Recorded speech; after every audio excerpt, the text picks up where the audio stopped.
Hi గారు, welcome to our channel. ప్రస్తుతం మనతో పాటు దాము బాలాజీ గారు సీనియర్ జర్నలిస్ట్ ఉన్నారు. వారితో ఒకసారి మాట్లాడదాం. సార్ నమస్కారం. నమస్తే సార్, హీరో మహేష్ బాబు గారికి ఈడీ నోటీసులు ఇచ్చింది సార్. ఇప్పుడు ఇది హాట్ టాపిక్ గా మారిపోయింది. అసలు ఏం జరిగింది, ఎందుకు ఈడీ నోటీసులు ఇచ్చింది, మరి విచారణకు కూడా హాజరు కావాలందంట కదా, మరి ఏం జరిగే అవకాశం ఉంది సార్ ఇష్యూలో? ఇప్పుడు తెలుగు రాష్ట్రాల్లో ఒక వార్త సంచలనంగా మారింది. అదేంటంటే ఇందాకే వచ్చిన న్యూస్, మహేష్ బాబుకి ఈడీ నోటీసులు ఇచ్చింది. 27వ తేదీ విచారణకు రమ్మని అందులో ఉంది. సో అసలు ఏంటి నోటీసులు, ఆయన ఏం తప్పు చేశాడు, దాదాపు 6 కోట్ల మనీ లాండరింగ్ జరిగిందని వార్తలు వస్తున్నాయి. సో ఒక పక్క ఆయన రాజమౌళితో సినిమాలు చేస్తున్న సందర్భంలో ఇలాంటిది రావడం ఒక సంచలనానికి తెరదీసిందని చెప్పుకోవచ్చు. ఇప్పటి వరకు మహేష్ బాబు మీద ఎటువంటి వివాదాలు కూడా ఈ టైప్ వివాదాలు లేవు. అల్లు అర్జున్ తర్వాత మహేష్ బాబుని ఏమన్నా టార్గెట్ చేస్తున్నారని డౌట్ అయితే చాలామందికి వస్తుంది. అసలు ఏంటి, ఎందుకు ఇచ్చింది ఈ నోటీసులు, మహేష్ బాబు ఏం తప్పు చేశాడు అనేది చూస్తే యాక్చువల్గా ఏం జరుగుతుందంటే, గత కొంతకాలంగా హైదరాబాద్ చుట్టుపక్కల, హైదరాబాద్ కావచ్చు చుట్టుపక్కల కావచ్చు, అనేక రియల్ ఎస్టేట్ కుంభకోణాలు బయటకు వస్తున్నాయి. సో లేటెస్ట్గా ఒక రియల్ ఎస్టేట్ కుంభకోణం బయటకు వచ్చింది. అదేంటంటే Surana group and Sai Surya developers అనే 2 సంస్థలు దాదాపు 100 కోట్ల పైన ప్రజల్ని ఏమార్చి డబ్బులు తీసేసుకొని వాళ్ళకి ప్లాట్లు ఇవ్వలేదు. సో దాదాపు 30 మందికి పైన మధురానగర్ పోలీస్ స్టేషను, ఇతర పోలీస్ స్టేషన్లలో కంప్లైంట్లు ఇచ్చారు. సో ఈ కంప్లైంట్ల బేస్ చేసుకొని ఈడీ రంగంలోకి దిగింది.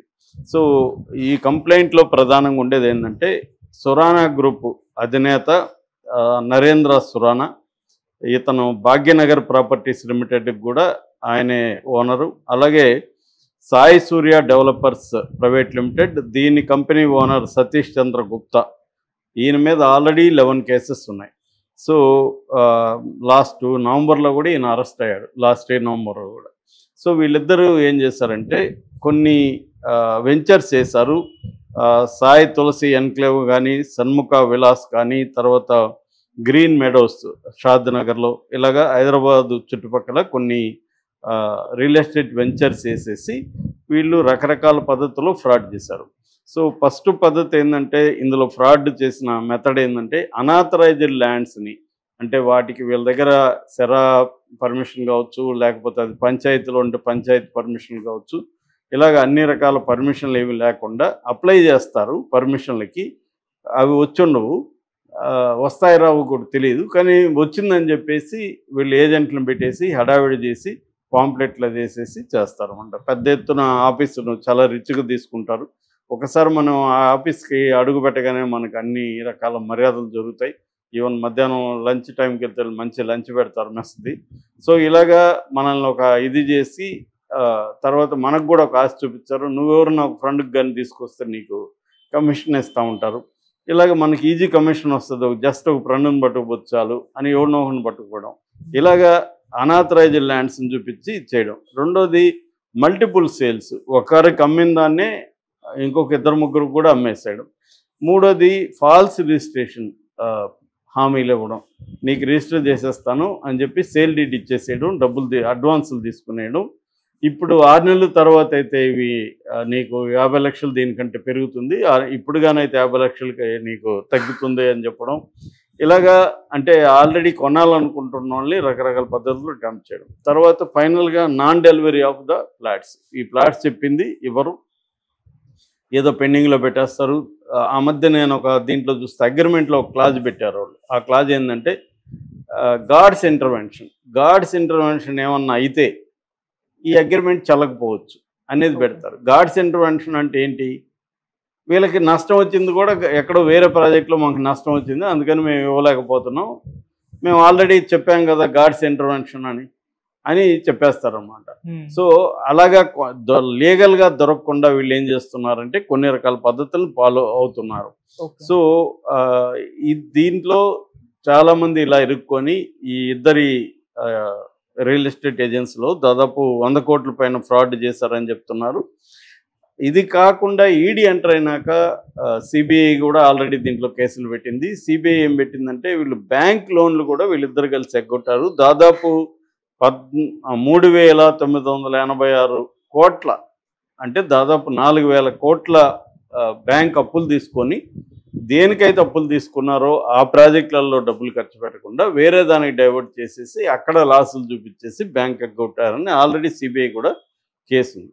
అదేదో సామెత ఉంది, మోసం చేసిన నువ్వు 1000 కోట్లలో చెయ్యి అని. 1000 కోట్లలో చేస్తే నువ్వు 100 కోట్లలో ఖర్చు పెట్టావు అనుకో, వ్యవస్థలన్నీ మేనేజ్ చేసేయచ్చు. సో అదే 1,00,000 2 లక్షలు మోసం చేసి లోన్ కట్టకపోతే మన ఉన్నవన్నీ పట్టుకుపోవడం, వాళ్ళ మీద కేసులు పెట్టడం, లీగల్గా హరాస్మెంట్లు, పోలీస్ కేసులు ఇవన్నీ జరుగుతాయి. అదే 1000 కోట్లు అనుకో, మన ఇప్పుడు రఘురామకృష్ణరాజు వాళ్ళకి కూడా అదే అభియోగాలు ఉన్నాయి కదా, సిబిఐ కేసు ఉంది. ఆయనకి డిప్యూటీ స్పీకర్ ఇవ్వడానికి కూడా అది అడ్డు రాలేదు. అదే చిన్న వాళ్ళు అనుకో, వాళ్ళకి పదవులు ఉండవు, వాళ్ళకి ఏమైనా ఉద్యోగాలు ఉంటే వాటికి ఇబ్బంది, ఉద్యోగాలు కూడా ఉన్నవి పోతాయి. ఇటువంటి కండిషన్లో వీళ్ళిద్దరూ చేశారు. ఇప్పుడు మహేష్ బాబు ఏం చేశాడు, ఈ ప్రాజెక్టులని ఎండోర్స్ చేస్తూ అడ్వర్టైజ్మెంట్లో పాల్గొన్నాడు. వీళ్ళు తెలివిగా ఏం చేస్తారంటే పెద్ద పెద్ద హీరోయిన్లకి డబ్బులు ఇచ్చి వాళ్ళ దగ్గర ఎండోర్స్మెంట్ చేస్తారు.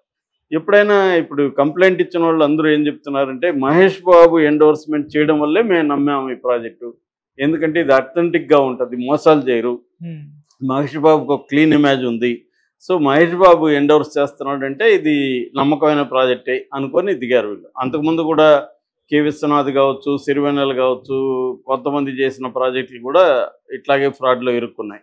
సో మనం ఏంటంటే ఒక నమ్మకమైన వ్యక్తులు, వీళ్ళు ఇది నమ్మకమైన ప్రాజెక్టులు మేము కూడా కొన్నాము అనేది చెప్తే మామూలు కొనేవాళ్ళు నమ్ముతారనమాట. ఈ టాక్టిక్స్లో వీళ్ళు చేశారు.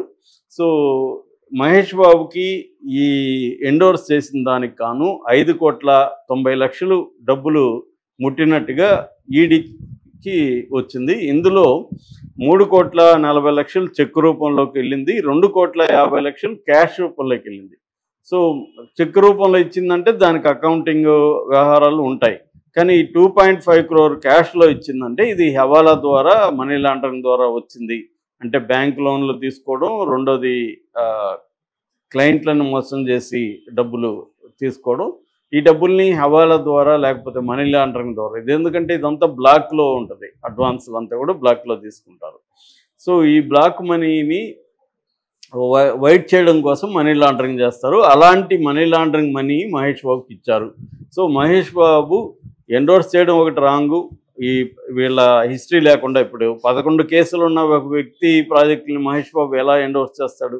మరి మహేష్ బాబు లీగల్ టీము పెట్టుకోలేదా, ఆయన ఇవి చెక్ చేయలేదా, ఇవన్నీ ఇప్పుడు డౌట్లు వస్తున్నాయి. సో మహేష్ బాబు, అందుకనే మహేష్ బాబుని విచారణకు పిలిచారు. సో మహేష్ బాబుకి ఇది ఇబ్బందికరంగానే చెప్పచ్చు. ఎందుకంటే గతంలో కూడా మనం చెప్పుకున్నాం, తమన్నా భాటియా, తర్వాత ఇంకొంతమందిని, రియా చక్రవర్తి, తర్వాత జాక్లైన్ ఫెర్నాండస్, ఈవెన్ సోను సుద్దు, ఇలాంటి వాళ్ళు అనేక మంది డిఫరెంట్ ప్రోడక్ట్స్ని, ఈ బెట్టింగ్ యాప్స్ని చేయడం. కాజల్ కూడా ఇందులో ఉంది బెట్టింగ్ యాప్ విషయంలో, Mahadev betting app, Kajal and Tamannaah. అట్లాగే హెచ్పిజెడ్ టోకన్ అండ్ బిట్ కాయిన్, దీంట్లో కూడా తమన్నా ఇన్వాల్వ్ అయింది. ఇలాగే ఏంటంటే ఈ మధ్య కూడా చాలామంది పేర్లు మన బెట్టింగ్లో వస్తున్నాయి, వాటి మీద కేసులు కూడా నమోదైనాయి. సో సెలబ్రిటీలు దేనైనా ఎండోర్స్ చేస్తున్నప్పుడు దాని బ్యాక్గ్రౌండ్ చెక్ చేసుకోవడం, లీగల్ టీముని తన లీగల్గా చూసుకోవడం, వీళ్ళ మీద ఆల్రెడీ ఏమైనా కేసులు ఉన్నాయా, ఇది ఫ్రాడ్